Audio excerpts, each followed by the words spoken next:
Okay, so you will often see elasticity defined like this. So the elasticity, let's say we are talking about the price elasticity of demand. So with the price elasticity of demand, you will see something like this. Price elasticity of demand for a given product is the percentage change in quantity divided by percentage change in price. Okay, now let me just correlate this with a simple picture. So if you have a regular demand curve, so you have price on the y-axis, quantity on the x-axis, and this is your demand curve. And let's say that we are trying to find the elasticity of demand at this point x. So at this point x, there is a certain price. Let's say that price is 100, and there is a certain quantity, and that quantity is 50. So we are finding the elasticity of demand for a given product at this point x.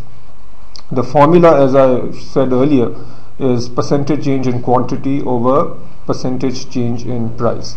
Now the way you can model this is, let's say that you are at this point 100, and if you look at a area or a segment of this line that is just a little bit above and below x, so in that region you can then come up with this numerator as well as the denominator.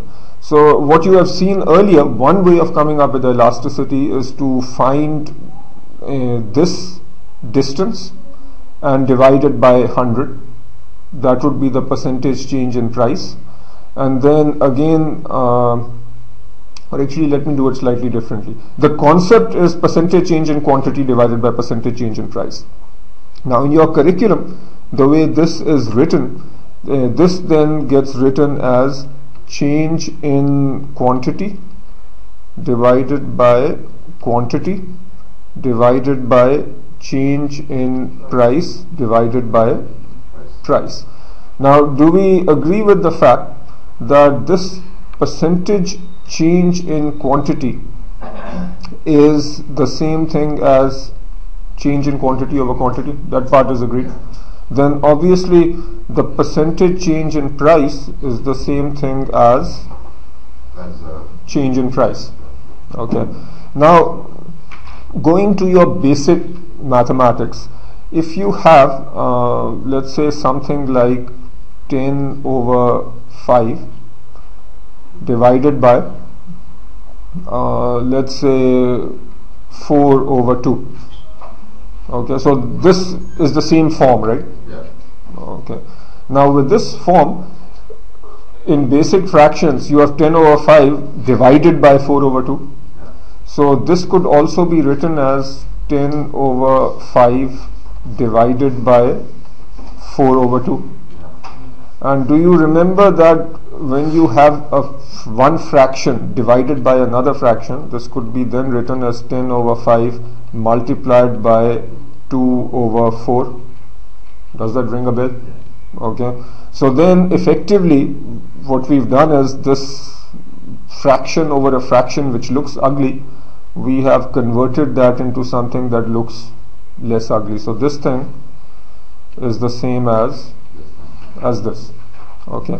So then what we have here, if we do the same exercise to this guy, what we can write is change in quantity over quantity divided by change in price over price, and then this could be written as change in quantity over quantity multiplied by price over change in price.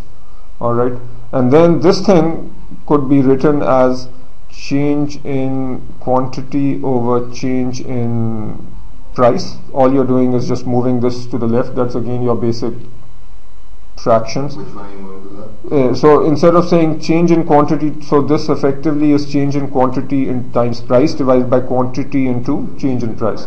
So since you are multiplying, the change in price could be to the left. So this could simply be written as So this thing can be written like this. Alright, all you're doing is just basic algebraic movements. So then that means what you are left with is the change in quantity over change in price multiplied by price over quantity.